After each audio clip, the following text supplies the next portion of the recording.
उसकी शादी को अभी 2 हफ्ते ही बीते थे। उसके पति अपने ऑफिस के काम के सिलसिले में 4 दिन के लिए शहर से बाहर गए हुए थे। आधी रात के वक्त जब उसे प्यास लगी तो उसने देखा कि जग में पानी नहीं था, इसीलिए वो उठकर किचन में पानी लेने गई। वो जैसे ही वहां से वापस लौट रही थी तभी उसे अपनी जेठानी के कमरे से कुछ अजीब सी आवाज़ें सुनाई दी। उसे हैरानी हुई क्योंकि उसके जेठ जी भी इस वक्त घर पर नहीं थे। वह उसकी सास के एक रिश्तेदार की शादी अटेंड करने के लिए गए हुए थे, लेकिन ऐसा लग रहा था जैसे जेठानी जी के साथ कमरे में कोई और ही था।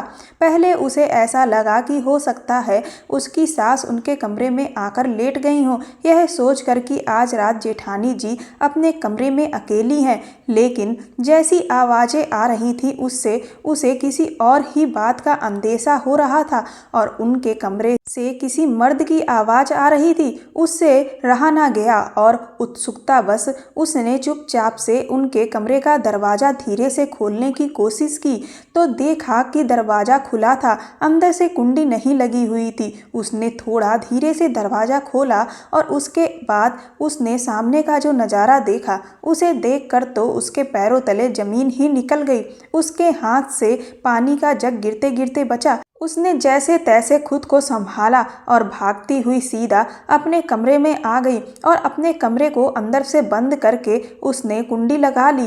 उसकी सांसें बहुत तेज तेज चलने लगी थी। वो तुरंत ही आकर बेड पर बैठ गई। अब तो उसे और भी तेज प्यास लगने लगी थी। उसने तुरंत ही बिना गिलास में पानी डाले सारा का सारा पानी जल्दी जल्दी अपने मुंह के अंदर उड़ेलना शुरू कर दिया। वो इतनी ज़्यादा भड़बड़ी में थी कि बहुत सारा पानी तो उसने अपने ऊपर ही गिरा लिया। उसे अभी तक अपनी आंखों पर यकीन नहीं हो रहा था कि उसने आखिर आज यह क्या देख लिया। उसकी जेठानी ऐसा कैसे कर सकती थी। दरअसल उसने देखा कि उसकी जेठानी आगे से उसके ससुर जी और पीछे से उसके साथ उसका देवर, उसकी जेठानी एक साथ दो दो मर्द के साथ अपनी इच्छा को पूरी कर रही थी। जेठानी तो उसकी जो कर रही थी वह था ही, उसका देवर और उसके ससुर भी उसके साथ पूरी तरह से लगे हुए थे। आखिर इस घर में यह सब हो क्या रहा था। जेठानी जेठ जी को धोखा दे रही थी। न सिर्फ जेठ जी की पत्नी उनके पीठ पीछे यह सब कर रही थी, बल्कि उनके सगे पिता और सगा छोटा भाई भी उनकी गैर मौजूदगी में उनकी पत्नी के साथ यह सब कर रहे थे। अभी उसकी शादी को दिन ही कितने हुए और यह उसने इस घर में क्या देख लिया। उसके पति भी इस वक्त उसके साथ नहीं है। अब उसे कुछ भी समझ नहीं आ रहा था कि आखिर वो किसी से क्या कहे। उसकी सास वह तो अपनी बीमारी के कारण अपने कमरे से ज़्यादा निकलती नहीं और उसकी देवरानी अपने कमरे में आराम से सो रही है। उसे इस बात की खबर ही नहीं कि उसका पति उसकी पीठ के पीछे यह सब क्या कर रहा था। उसकी आंखों के सामने कुछ महीने पहले का पूरा मंजर दोबारा से तैरने लगा, जब यह लोग एक रिश्तेदार के जरिए उसके घर वालों से मिले थे और वहां पर उसके ससुर जी को वो बहुत ज़्यादा पसंद आई थी। और फिर उसके कुछ ही दिनों के बाद उसके पापा को उसके पति अविनाश के बारे में पता चला, क्योंकि पापा पहले ही अविनाश के परिवार वालों से मिल चुके थे और उन्हें सभी लोग अच्छे लगे थे। इसीलिए उन्होंने सोचा कि क्यों ना वह उसके रिश्ते की बात इस घर में चलाएं और फिर जल्द ही यह लोग शादी के लिए तैयार भी हो गए। उसके पति 3 भाई थे, उनके बड़े भाई राजीव, उसके बाद उसके पति अविनाश और सबसे छोटा बेटा अमित। इसके अलावा इस घर में उसके जेठ राजीव की पत्नी रीना थी और उसके सास ससुर थे।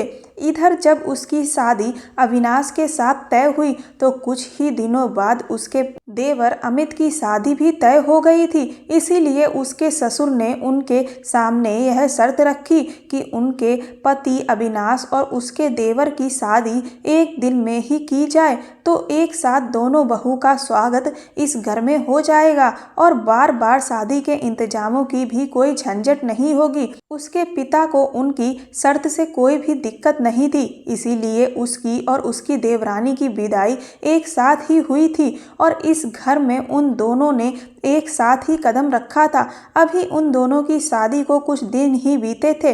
वो यही सोचने लगी कि उसका देवर इतना बड़ा धोखेबाज होगा, यह तो वो सोच भी नहीं सकती थी। उसकी देवरानी बहुत ही सीधी थी और अब तक तो वो अपनी जेठानी को भी बहुत ही सीधा मानती थी, क्योंकि इन 2 हफ्तों में उसने यह देखा था कि उसकी जेठानी बहुत ही कम बोला करती थी और जैसा उसके ससुर कहते थे वह चुपचाप सारा काम उनकी मर्जी के हिसाब से ही करती थी।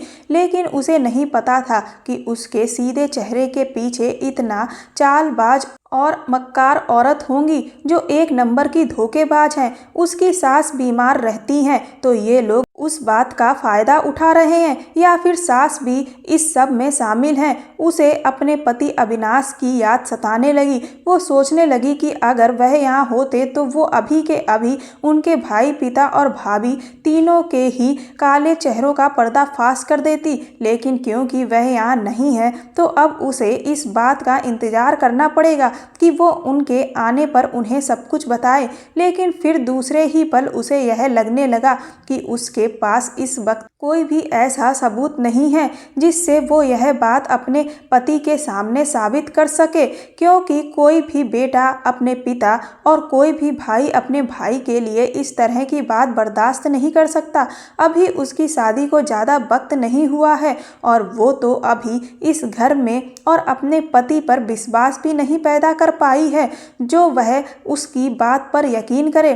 आखिर उसके रिश्ते को दिन ही कितने हुए हैं तो फिर वह उसकी बात क्यों मानेंगे। वह तो अपने पिता और अपने भाई की बातों पर ही विश्वास करेंगे, और अगर उसके पति ने उसकी बात पर यकीन नहीं किया और वो कोई भी सबूत उन्हें नहीं दे पाई तो फिर वो खुद ही बुरी तरह से अपनी ही बात में फंस जाएगी और अपने पैरों पर कुल्हाड़ी मारकर अपने शादीशुदा जीवन को बर्बाद कर लेगी। उसकी जेठानी, ससुर और देवर तो यही चाहेंगे कि उसका पति उसे तुरंत ही तलाक दे दे, क्योंकि जब वह यह जान जाएंगे कि उसे सारी सच्चाई का पता चल चुका है तो वह यही चाहेंगे कि वो जल्द से जल्द इस घर को छोड़कर चली जाए ताकि वह अपने मकसद आगे भी कायम रख सकें। उसने सोचा कि उसे इस वक्त चुप रहना चाहिए क्योंकि इसी में उसकी भलाई है। अगर उसे इस सब को रोकना है तो पहले उसे सबूत जुटाने होंगे, उसके बाद ही उसे कोई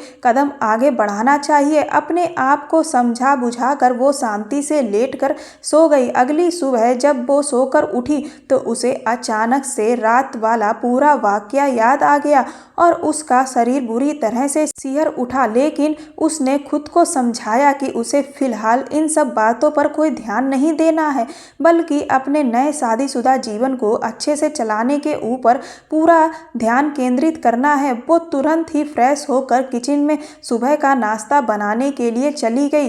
वो जैसे ही किचन में पहुंची तो उसने देखा कि उसकी जेठानी पहले से ही किचन में नाश्ता बनाने की तैयारी कर चुकी थी। उन्होंने उसे देखते ही एक प्यारी सी मुस्कान दी और उससे कहने लगी कि उठ गई नेहा, अच्छा हुआ तुम आ गई, मैं तुम्हें उठाने की सोच ही रही थी। ऐसा करो तुम सभी के लिए जूस तैयार कर लो, तब तक यह सारा नाश्ता मैं तैयार कर देती हूँ। उसने देखा तो नाश्ता बहुत सारा तैयार करना था। उसे लगा कि यह तो अकेले जेठानी जी के लिए बहुत हो जाएगा। उसने उनसे कहा कि मैं अभी जाकर हमारी देवरानी को बुला लाती हूँ, वह आपकी इतना सारा नाश्ता तैयार करने में मदद कर देंगी। तो वह कहने लगी, अरे रहने दो, क्यों बेकार में परेशान करोगी। अगर वह खुद ही उठकर आ जाती है तो ठीक है, वरना मैं पूरा नाश्ता खुद ही तैयार कर लूँगी। वैसे भी मुझे तो आदत है इस सब की, जब तुम लोग नहीं थे तब पूरा काम आखिर मैं अकेले ही तो करती थी। अब कम से कम तुम लोग आ गई हो तो फिर भी मुझे बहुत आराम है। उसने इसके बाद अपनी जेठानी से कुछ भी नहीं कहा और जूस तैयार करने लगी। लेकिन वो मन ही मन सोचने लगी कि यह औरत कितनी ज़्यादा चालाक है। रात में इसका दूसरा ही चरित्र होता है और सुबह तो यह एकदम अलग ही नज़र आती है। बातों से तो ऐसा लगता है जैसे कि शहद टपक रहा हो, जबकि कोई नहीं जानता कि रात होते ही इसकी कौन सी दूसरी असलियत निकल कर आती है। उसने सोचा कि लेकिन ये जो भी कर रही है उसमें सिर्फ उसकी जेठानी की गलती नहीं है, उसके ससुर और देवर भी तो बराबर के इस पाप के भागीदार हैं। लेकिन एक बात तो है कि उसकी जेठानी उसकी और उसकी देवरानी के साथ बहुत अच्छे से पेश आती थी। धीरे धीरे उसके उस घर में यूं ही दिन बीतने लगे और वो हमेशा यही देखा करती कि उसकी जेठानी का व्यवहार उसके प्रति और उसकी देवरानी के प्रति बहुत ही अच्छा था। वह कभी भी किसी भी काम को लेकर उन दोनों पर बोझ नहीं डालती थी, बल्कि ज़्यादा से ज़्यादा काम खुद से ही कर लिया करती थी और उन दोनों को आराम पहुंचाने की ही कोशिश करती थी। वो कई बार यही सोचती कि जब यह इतनी ही अच्छी हैं तो आखिर यह सब क्यों करती हैं। कहीं ऐसा तो नहीं कि उनके पति में कोई कमी हो जो इनकी उस तरह की ज़रूरत को पूरी नहीं कर पाते हों। लेकिन फिर वो सोचती कि अगर पति वैसी ज़रूरत को पूरी नहीं कर सकता तो क्या इसका मतलब यह तो नहीं कि तुम अपने ससुर और देवर के साथ ही वह सब करना शुरू कर दो। उसे तो समझ में ही नहीं आता था कि आखिर वो अपनी जेठानी को लेकर अपनी राय अच्छी बनाए या बुरी बनाए। लेकिन अब क्योंकि उसने उन तीनों लोगों को एक साथ उस तरह से देख लिया था, तो अब जब भी उसकी जेठानी उसे ससुर या देवर को नाश्ता या खाना देती तो उसका पूरा ध्यान उनकी तरफ ही रहता। तो उसने यह देखा था कि उसकी जेठानी उसके ससुर से अजीब तरह से डरती रहती थी और देवर से भी दूर रहने की कोशिश करती। अब तो जब से देवरानी आ गई थी तो उन्होंने साफ कह दिया था कि देवर का काम अब वह बिल्कुल भी नहीं करेंगी, बल्कि अब देवर से जुड़ा हुआ सारा काम देवरानी ही करेगी। लेकिन ससुर जी को यह बहाना मिल जाता था कि तुम्हारी सास की तो तबीयत खराब रहती है, वो बिस्तर से ज़्यादा उठ नहीं पाती, इसीलिए मेरा काम तो तुम्हें ही करना पड़ेगा। इस वजह से जेठानी को मन मार कर ससुर का काम करना पड़ता था। वो देखती थी कि वह जब भी उसके ससुर के लिए कोई भी काम करती तो उनके चेहरे से साफ साफ मजबूरी झलका करती थी। इसीलिए उसे समझ में नहीं आता कि जब उनके चेहरे पर यह मजबूरी है, फिर यह उसके ससुर के साथ वह सब क्यों करती हैं। इधर उसके पति लौट आए थे, लेकिन उन्हें कुछ भी बताने की उसके अंदर हिम्मत नहीं होती थी, क्योंकि बार बार उसके मन में यही बात आने लगती थी कि उसके पास अभी अपनी बात को साबित करने का कोई भी सबूत नहीं है और अगर अविनाश ने उस पर विश्वास नहीं किया तो फिर उसका क्या होगा। अगर उन्होंने उसे छोड़ दिया तो उसके घर वाले भी उसे ही दोष देंगे कि उसे दूसरों के मामले में टांग अड़ाने की ज़रूरत ही क्या थी। पता चला कि कहीं ऐसा ना हो कि वो अपना गृहस्थ जीवन बर्बाद कर ले और यह लोग तो आराम से जो अभी तक करते चले आ रहे हैं वह करते रहें। उसके पति और जेठ जी अक्सर ही अपने काम की वजह से शहर से बाहर जाते रहते थे, इसीलिए कई बार वो भी अकेली रहती थी और उसकी जेठानी भी, और इसी बात का फ़ायदा आराम से उठाती रहती थी। थोड़े दिन के बाद जब एक रात वो फिर से किचन में पानी लेने के लिए गई तो उसकी जेठानी के कमरे से उसी तरह की आवाज़ें आती हुई सुनाई दे रही थीं। उन आवाज़ों से उसके अंदर गुस्से की ज्वालामुखी फूटने लगी, क्योंकि उसे ऐसी धोखेबाजी हरगिज़ बर्दाश्त नहीं होती थी। उसका शुरू से यही नेचर रहा कि उसने कभी भी गलत चीज़ को बर्दाश्त नहीं किया, जिस वजह से उसे हर कोई बहुत तेज बताता था। उसकी माँ भी उसे हमेशा समझाती थी कि वो दूसरों के मामलों में टांग ना अड़ाया करे और जो हो रहा है चुपचाप होने दिया करे, क्योंकि कई बार ऐसे लोग बहुत बड़ी मुसीबत में फंस जाते हैं।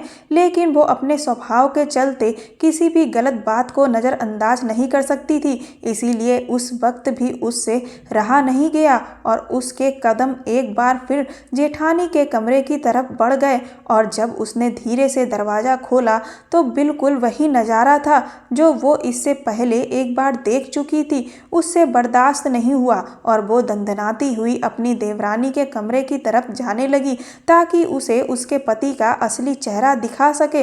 वो जब उसके कमरे के पास पहुंची तो उसे उसके कमरे से अचानक ही अपनी देवरानी के चीखने की आवाज़ सुनाई दी। यह सुनकर वो झटके से उसके दरवाजे के पास रुक गई। उसे लगा कि आखिर यह क्या हुआ। इसका मतलब यह है कि उसकी देवरानी इतनी रात को जाग रही हैं, तो क्या उसे इस बात का जरा भी ख्याल नहीं कि इतनी रात को उसका पति आखिर कहाँ गया हुआ है। अब तो उसके मन में एक साथ हजारों सवाल आने लगे। वो सोचने लगी, तो क्या इसका मतलब यह है कि उसकी देवरानी को भी इस सब के बारे में पता है, जबकि वो तो अभी तक यही सोच रही थी कि शायद वह रात को गहरी नींद में सो जाती है, जिस वजह से उसे आज तक पता ही नहीं चला कि उसका पति आधी रात को कहाँ चला जाता है और क्या करता रहता है। उसने सोचा कि अगर उसकी देवरानी को यह सब पता है और फिर भी वह अपने पति को इन सब चीज़ों के लिए बिल्कुल भी नहीं रोक रही हैं, तो फिर वह भी कितनी घटिया औरत है। यह सब सोचकर उसका मन घिन से भर गया। उसे समझ नहीं आ रहा था कि आखिर इन लोगों ने यह सब क्या लगा रखा है। अब तो उसे अपनी जेठानी के साथ साथ देवरानी से भी नफरत सी होने लगी थी। उसने सोचा कि जब यह सब कुछ अपनी मर्जी से करवा रही है, तो फिर इसे कुछ कहने का कोई मतलब ही नहीं बनता है। इसीलिए वो वापस पलटकर अपने कमरे में जाने लगी। लेकिन जैसे ही पलटकर उसने अपना कदम आगे की तरफ बढ़ाया, तभी उसे एक बार फिर से अपनी देवरानी के चीखने की आवाज़ सुनाई दी। उसने उसे बड़ा ही हैरान कर दिया। वो सोचने लगी कि आखिर उसकी देवरानी कमरे में ऐसा क्या कर रही है जो बार बार उसकी चीखें निकल रही हैं। अब उससे रहा नहीं गया। उसने सोचा कि उसे एक बार तो उसके कमरे का दरवाज़ा खोलकर देखना ही चाहिए, पर जब उसने दरवाजे को खोलने की कोशिश की तो वह अंदर से बंद था। लेकिन वो बेचैन हो रही थी यह जानने के लिए कि आखिर अंदर ऐसा क्या हो रहा है। उससे रहा नहीं गया और वो देवरानी के कमरे के अंदर झांकने के कोई रास्ते खोजने लगी। तभी उसे उसके कमरे की एक खिड़की हल्की सी खुली हुई नजर आई और जब वो खिड़की के पास पहुंची और उसने अंदर का नज़ारा देखा तो उसके पैरों तले से जमीन खिसक गई। उसने जो कुछ भी सामने देखा वह वो कभी सपने में भी नहीं सोच सकती थी। उसके जेठ राजीव उसकी देवरानी के साथ गलत काम कर रहे थे, वह भी इतनी बुरी तरह से कि जिसे वो शब्दों में बयां नहीं कर सकती। उसकी देवरानी इस वक्त दर्द में डूबी हुई थी, लेकिन उसके जेठ को इस सब से कोई भी मतलब नहीं था। उन्हें तो बस अपनी इच्छा पूर्ति करने से मतलब था। उसका सर बुरी तरह से दर्द से फटने लगा। उसे अपनी आंखों पर यकीन नहीं हो रहा था कि आखिर वो क्या देख रही है। यह घर है या फिर क्या है। यह लोग आखिर यह सब क्या कर रहे हैं। यह क्या तमाशा इन लोगों ने फैला रखा है। वो तुरंत ही दौड़ती हुई अपने कमरे में आई और उसने अपने कमरे के दरवाजे पर कुंडी लगा ली। उसकी सांस तेज तेज चल रही थी। उसने बिस्तर पर पड़े तकिया को कस के पकड़ लिया और अपने सीने से लगा लिया। उसके अंदर एक भयंकर डर की लहर दौड़ गई। उसे ऐसा लगने लगा कि जैसे अब वो इस घर में बिल्कुल भी सुरक्षित नहीं है। आखिर इस घर में यह हो क्या रहा है। कोई किसी के भी साथ कुछ भी कर रहा है। यहाँ पर किसी की भी इज्जत सुरक्षित नहीं है। वो फूट फूट कर रोने लगी और सोचने लगी कि उसके माँ बाप ने उसे कैसे घर में ब्याह दिया। यह लोग तो इंसानियत के नाम पर ही धब्बा हैं। कोई भी किसी के साथ कुछ भी कर रहा है और किसी का भी ज़मीर जिंदा नहीं है। ऐसे घिनौने लोगों के परिवार की वो बहू बन चुकी है। अब उसे लगने लगा कि इस घर में कोई भी भरोसे के लायक नहीं है। उसके मन में आने लगा कि क्या अविनाश को इस सब के बारे में पता है, या फिर जिस तरह से वो अभी तक इस सब से अनजान थी उसी तरह से उसका पति भी अनजान है। उसे तो कुछ भी समझ नहीं आ रहा था। उसका जी तो चाह रहा था कि वो अभी के अभी पुलिस को फ़ोन करे और उन्हें बुलाकर इन सबको पकड़वा दे।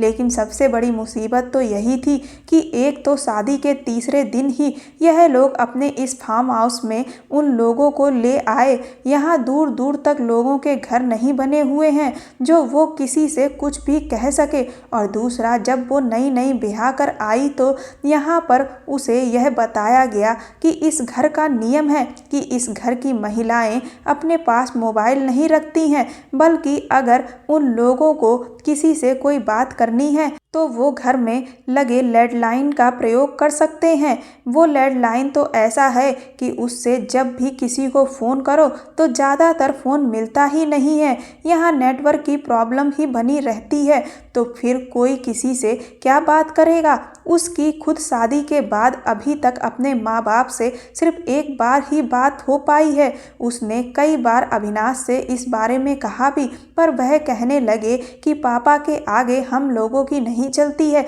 इसीलिए जो जैसा है उसे तुम्हें भी मानना ही पड़ेगा। उस वक्त तो उसे अपने ससुर के बनाए इस नियम के बारे में कुछ अजीब नहीं लगा था, लेकिन अब उसे धीरे धीरे समझ आ रहा था कि आखिर उन्होंने इस तरह का नियम क्यों बना रखा है। और हो ना हो, लेकिन शहर वाले घर से इतनी दूर यहाँ गांव के फार्म हाउस में रहने का भी शायद इन लोगों का यही मकसद है, ताकि यह यहाँ पर अपना यह घिनौना खेल आराम से खेल सकें और कोई भी उनकी असलियत के बारे में ना तो जान पाए और ना ही उन लोगों में से कोई भी किसी से मदद की गुहार लगा पाए। उसकी जेठानी का तो उसे नहीं पता, लेकिन उसकी देवरानी यह सब कुछ मजबूरी में ही कर रही थी। उसकी मजबूरी, उसका दर्द उसने खुद अपनी आंखों से देखा था। वह बुरी तरह से तड़प रही थी और वो अब कुछ भी करके खुद को और अपनी देवरानी को इस जाल से बचाना चाहती थी। इन दिनों सर्दियां थीं, लेकिन घबराहट के मारे उसके माथे पर पसीना आ गया था। उसे अभी भी कोई रास्ता नहीं सूझ रहा था जिससे वो खुद को और अपनी देवरानी को बचा सके। फिर उसने सोचा कि यह सब तो अभी अपनी गंदी हरकतों में बिजी हैं। उसके पास यही मौका है कि जब वो अपने घर पर फ़ोन करके सब कुछ बता दे। वो तुरंत ही चुपके से अपने कमरे से बाहर निकली और लैंडलाइन के पास पहुंची, लेकिन करीब 15 मिनट तक लगातार फ़ोन ट्राई करने के बाद भी वो निराश थी, क्योंकि फ़ोन लग ही नहीं रहा था। उसने गुस्से में आकर फ़ोन को पटक कर रख दिया और तुरंत ही अपने कमरे में आकर कमरे को अंदर से अच्छे से बंद कर लिया, क्योंकि अब इस घर में कोई भी भरोसे के लायक नहीं था। अब उसे सिर्फ अपने पति अविनाश का इंतजार था। उसकी आखिरी उम्मीद अब वही थे। पूरी रात उसने बेचैनी में ही काटी। सुबह के करीब कहीं उसकी हल्की फुल्की आंख लगी, लेकिन फिर थोड़ी ही देर के बाद वो उठकर बैठ गई। सुबह जब वो किचन में गई तो सब कुछ बड़ा ही नॉर्मल लग रहा था। ऐसा लग ही नहीं रहा था कि इस घर में इतना भयंकर खेल खेला जा रहा है। हर कोई अपने अपने काम में बिजी था, बस उसकी देवरानी ही उसे नहीं दिख रही थी। उसने उसके लिए नाश्ता एक प्लेट में लगाया और उसके कमरे में लेकर चली गई। जब वो उसके कमरे में पहुंची तो वह डरी सहमी सी अपने बिस्तर पर बैठी हुई थी। उसके शरीर पर काफ़ी सारे चोट के निशान दिख रहे थे।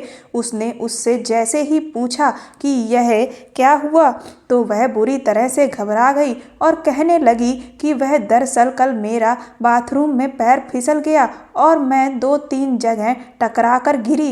इस वजह से मेरे शरीर में इस तरह की चोटें आ गई हैं। उसने मन ही मन में सोचा कि इसको यह लग रहा है कि जैसे उसे कुछ भी नहीं पता, लेकिन यह नहीं जानती कि वो वह सब कुछ अपनी आंखों से देख चुकी है। उससे रहा नहीं गया। उसने तुरंत ही अपनी देवरानी से कहा कि तुम्हें मुझसे झूठ बोलने की कोई ज़रूरत नहीं है। उसकी यह बात सुनकर वह बड़ी बड़ी आंखें करके उसकी तरफ देखने लगी। उसने कहा कि मुझे अच्छी तरह से पता है कि कल रात तुम्हारे साथ क्या हुआ था।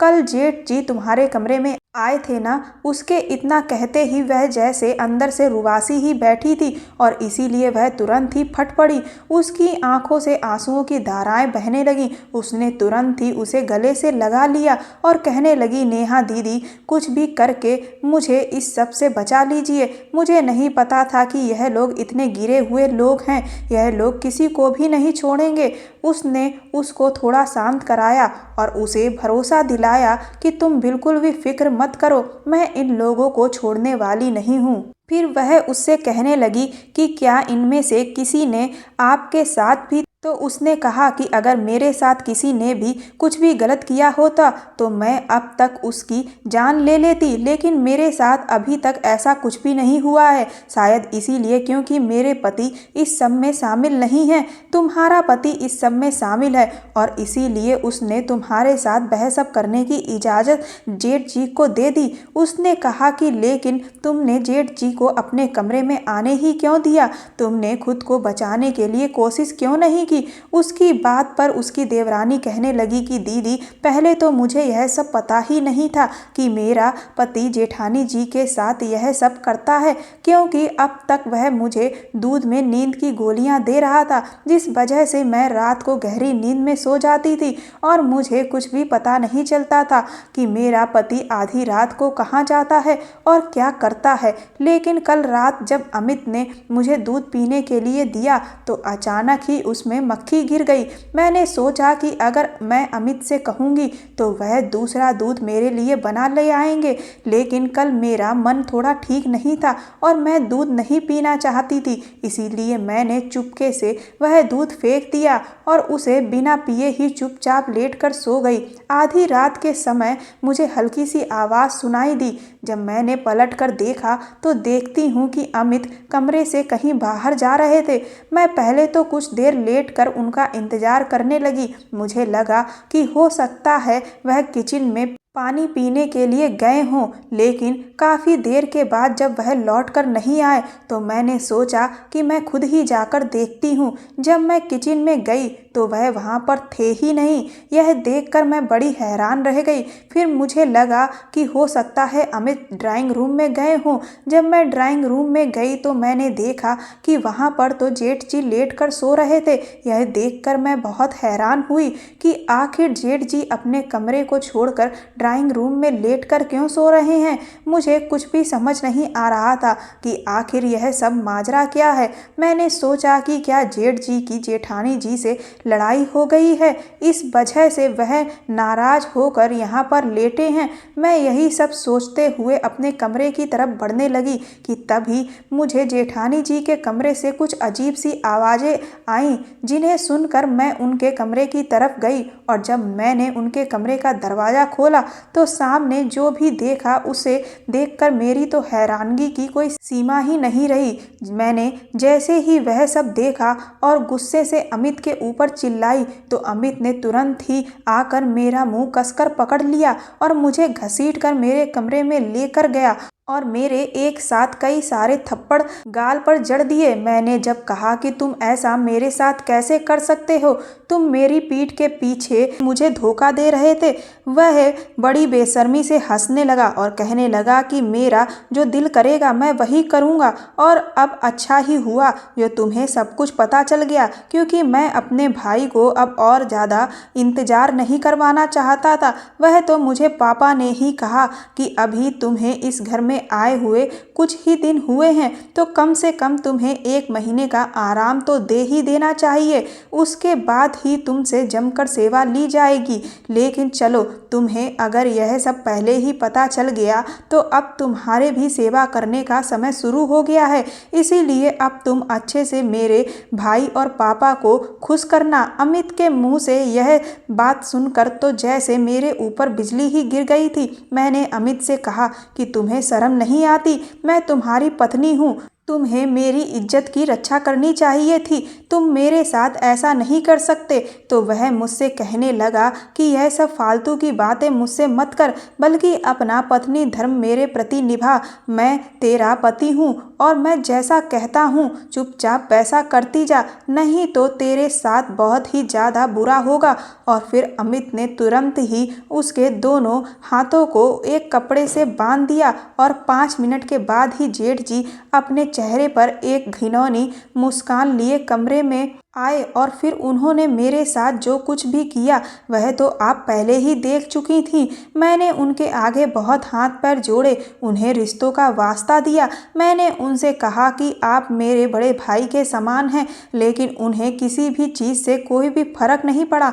मैं उनसे अपनी इज्जत की भीख मांगती रही, लेकिन उन्हें मुझ पर दया नहीं आई और ना ही उन्हें मेरे दर्द और तकलीफ से कोई फर्क पड़ रहा था, बल्कि उन्हें तो उससे और ज़्यादा मज़ा आ रहा था। इसीलिए उन्होंने मेरी एक भी ना सुनी और उन्हें जो कर गुजरना था वह उन्होंने किया। अपनी देवरानी की बात सुनकर उसका गुस्से से खून खौलने लगा। उसने कहा कि मैं इन लोगों को छोड़ूंगी नहीं। उसे तो जेठानी जी पर भी इतना गुस्सा आ रहा था कि वह भी एक औरत होकर इस सब में मिली हुई हैं। उसकी देवरानी तुरंत ही उसके एक बार फिर से से गले लगकर उससे कहने लगी कि अब आप कुछ भी करिए, लेकिन खुद को और मुझे इस दलदल से बचा लीजिए। उसने कहा, तुम फिक्र मत करो, आज अविनाश वापस आने वाले हैं। उनके आते ही मैं इन सबको सबक सिखाऊंगी और सबको जेल पहुंचाऊंगी। शाम को जैसे ही अविनाश वापस लौटे,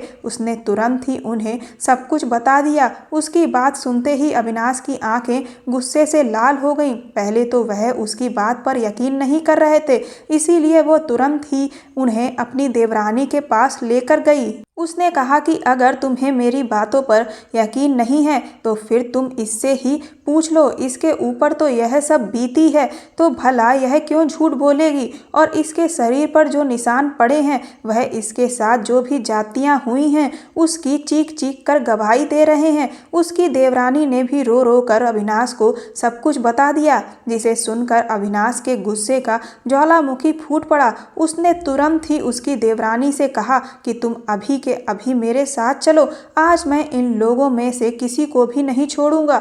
और अविनाश ने उसका भी हाथ पकड़ा और वो तीनों तुरंत ही डाइनिंग एरिया के पास पहुंच गए। अविनाश ने चिल्ला चिल्ला कर अपने ससुर, जेठ और देवर को बुलाया।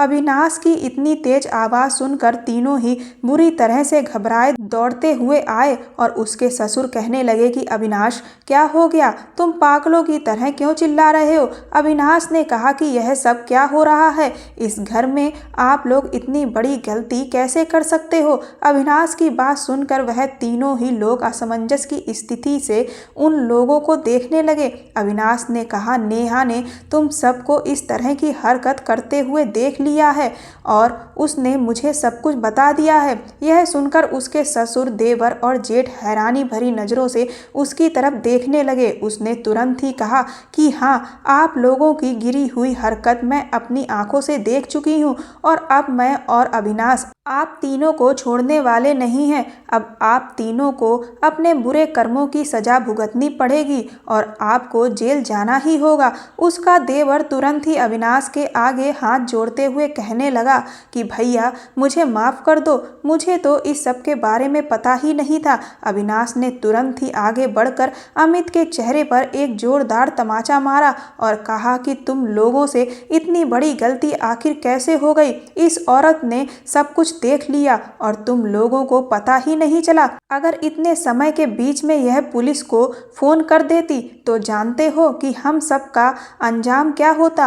अविनाश के मुंह से यह सब शब्द सुनकर उसकी देवरानी और उसके दोनों के ही सर पर जैसे आसमान सा गिर पड़ा। उसने तुरंत ही चिल्लाकर अविनाश से कहा कि यह तुम क्या कह रहे हो? अविनाश ने पलटकर उसके गाल पर एक झन्नाटेदार थप्पड़ मारा और कहने लगा कि औरत को सर पर नहीं चढ़ाना चाहिए, वह पैर की जूती होती है, इसीलिए वह पैरों को ही शोभा देती है। इसीलिए अपनी आवाज़ मेरे सामने नीचे रख कर बात कर। मेरी देवरानी ने तुरंत ही कहा, भैया, यह आप क्या कह रहे हैं? अविनाश उस पर भी चिल्लाया कि तुम भी अपना मुंह बंद रखो, वरना एक थप्पड़ अभी तुम्हारे गाल पर भी लगेगा। उन्होंने तुरंत ही पलटकर अमित से कहा कि तुम्हारी यह बीवी तुम्हारे कब्जे से बाहर हो चुकी है।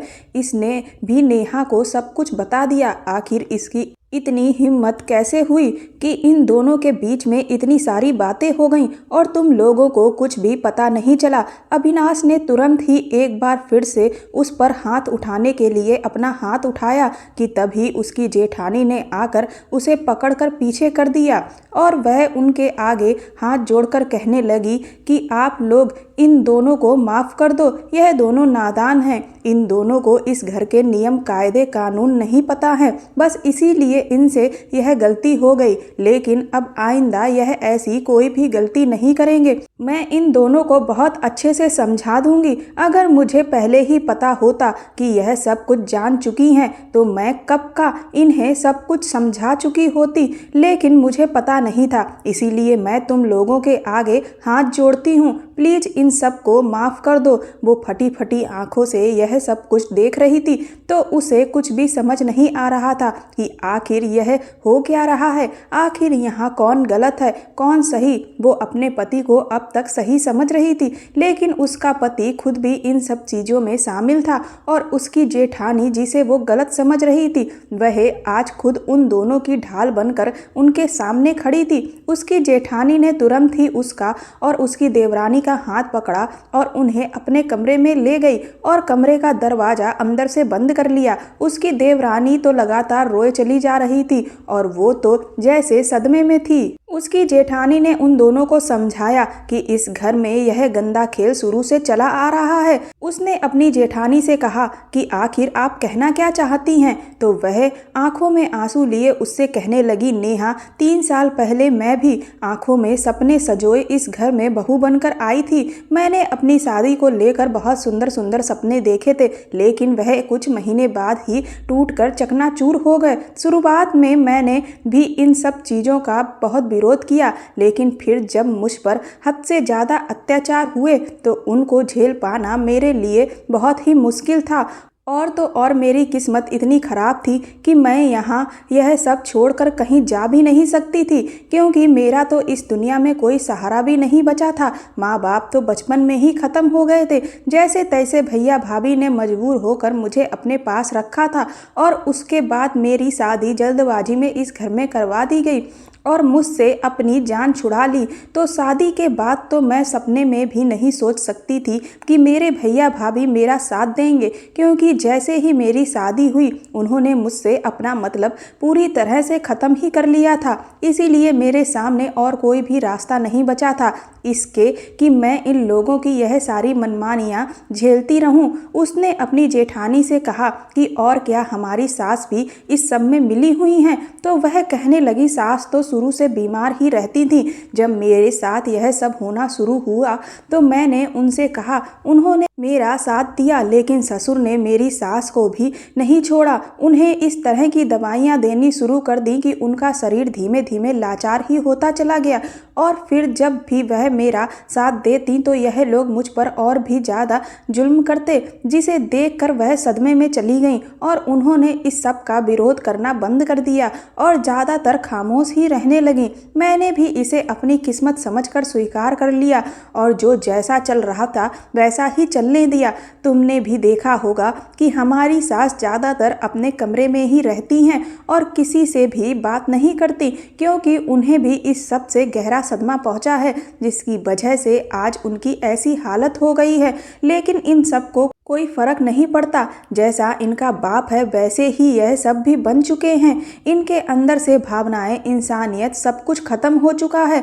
इसीलिए मैं तुमसे भी यही कहूँगी कि हमारे सामने उनकी बात मानने के अलावा और कोई भी चारा नहीं है, क्योंकि यहाँ से इन लोगों से बचकर निकल पाना नामुमकिन के बराबर ही है, क्योंकि ना तो हम किसी को फ़ोन कर सकते हैं और ना ही आसपास कोई ऐसा है जो हमारी मदद कर सके। उसने कहा कि लेकिन मैं यह सब बर्दाश्त नहीं करने वाली, चाहे फिर कुछ भी हो जाए। अभी वो यह सब बातें कर ही रहे थे कि तभी उनके दरवाजे पर जोरदार दस्तक होने लगी। यह दस्तक उसके पति ने ही की थी। वह जोर जोर से जेठानी जी का नाम लेकर चिल्लाने लगे। उसकी जेठानी ने तुरंत ही दरवाज़ा खोल दिया।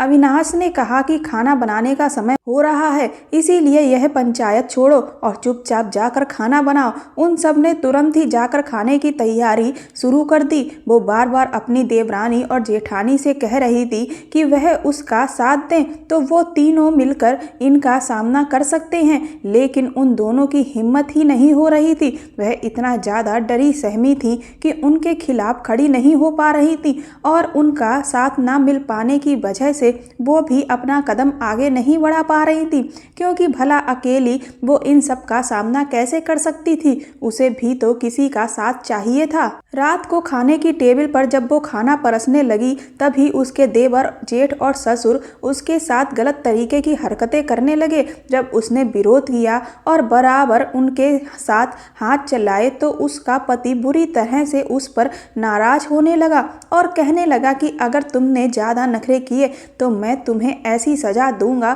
कि तुम्हारा दिमाग ठीक हो जाएगा। लेकिन वो उसकी धमकियों से नहीं डरी और वो उस पर भी चिल्लाने लगी। तभी उसका पति और उसके जेठ उसके साथ मारपीट करने लगे। यह देखकर उसकी देवरानी और जिठानी भी उन दोनों का विरोध करने लगी। जब इन लोगों ने देखा कि वो तीनों इनके खिलाफ खड़े हो रहे हैं तो यह लोग बुरी तरह से हैरान रह गए। उसकी सास वहीं पर बैठे बैठे चुपचाप यह सब तमाशा देख रही थी। वो तुरंत ही भागकर उनके पास गई और उनके आगे हाथ जोड़कर रोने लगी कि आप आखिर कब तक यह सब बर्दाश्त करती रहेंगी? एक औरत होकर दूसरी औरत पर यह जुल्म देखती रहेंगी? क्या आपके अंदर का भी जमीर इन लोगों की तरह मर चुका है? क्या आप जिंदा लाश बन चुकी हैं? लेकिन उसकी सास के ऊपर तो जैसे कोई असर ही नहीं पड़ा। वह तो किसी बुत की तरह चुपचाप कुर्सी पर बैठी रहीं और अपना खाना खाती रहीं। उसे अब उनसे भी कोई उम्मीद नहीं थी, क्योंकि वो समझ चुकी थी कि यह भी एक तरह से इन सब के साथ ही शामिल हैं और इसीलिए इन्हें इतना सब दिखने के बाद भी कोई फर्क नहीं पड़ रहा है। उसने फैसला कर लिया कि अब वो अकेले ही इन सब का डटकर मुकाबला करेगी और अब वो उनसे भिड़ने लगी तो वह सब उसकी हिम्मत देखकर हैरान रह गए। उसके पति ने कहा कि आज मैं तुम तीनों को ही सबक सिखा कर रहूँगा। उसके जेठ बोले कि अगर इन्हें आज हमने सबक नहीं सिखाया तो फिर यह आगे भी इस तरह की हरकत करेंगी और हमारे सर पर चढ़ने लगेंगी। उन्होंने उन तीनों औरतों को पकड़कर छत पर ले जाकर छोड़ दिया। वो उनसे ऐसा ना करने की गुहार लगाते रहे, लेकिन उन्हें कोई भी फर्क नहीं पड़ा। यह भराभर सर्दियों की रात थी और उन लोगों ने उनके स्वेटर ले लिए थे। ठंड के मारे 1 घंटे के बाद ही उन तीनों लोगों की हालत खराब होने लगी। वो बुरी तरह से सर्दी में ठिठुर रहे थे और बार बार दरवाजा बजा बजा कर उनसे मदद की गुहार लगा रहे थे, लेकिन उन हैवानों पर तो कोई भी असर नहीं हो रहा था। जैसे तैसे करके 3 घंटे बीते होंगे कि उसकी देवरानी की तो ठंड की वजह से हालत ही खराब होने लगी।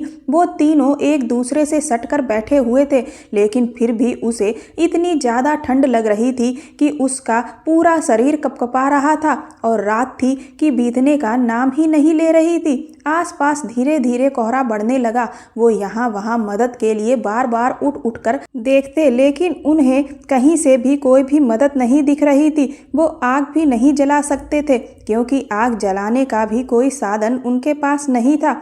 उस पूरी रात ठंड की वजह से उनकी हालत खराब हो गई। सुबह के करीब जब उन लोगों ने आकर छत का दरवाज़ा खोला तो उसकी जेठानी और देवरानी तो अपने होश खो बैठी थी।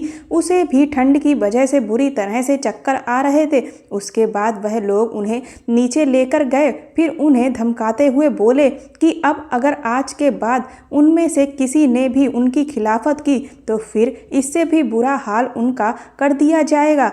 उस दिन उन तीनों की हालत बहुत ख़राब थी, लेकिन उसके बावजूद भी घर का सारा काम उन्हें ही करना पड़ा। जैसे तैसे उन्होंने दवा खाकर खुद को थोड़ा ठीक किया, लेकिन फिर भी ठंड की वजह से जो बुरा असर उनके शरीर पर हुआ था और जो तकलीफ़ हुई थी वह ठीक होने का नाम ही नहीं ले रही थी।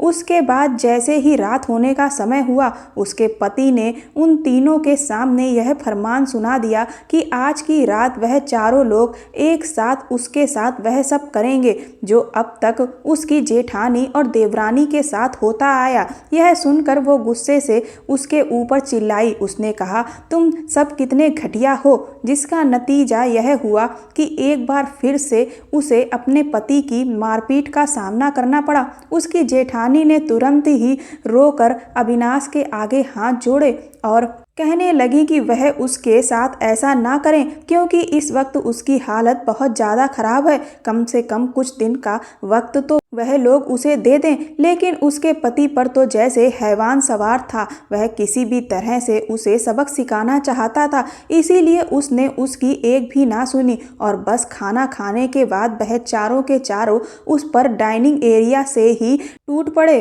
और उसे घसीट कर कमरे के अंदर ले जाने लगे। वो अकेली उनका सामना आखिर कैसे करती। उसकी जेठानी और देवरानी उसे बचाने की पूरी कोशिश कर रही थी, लेकिन वह भी उन सब के आगे टिक ना सकी। वह बुरी तरह से रो रही थी, चिल्ला रही थी, पर वहाँ कोई नहीं था जो उनकी पुकार सुनता।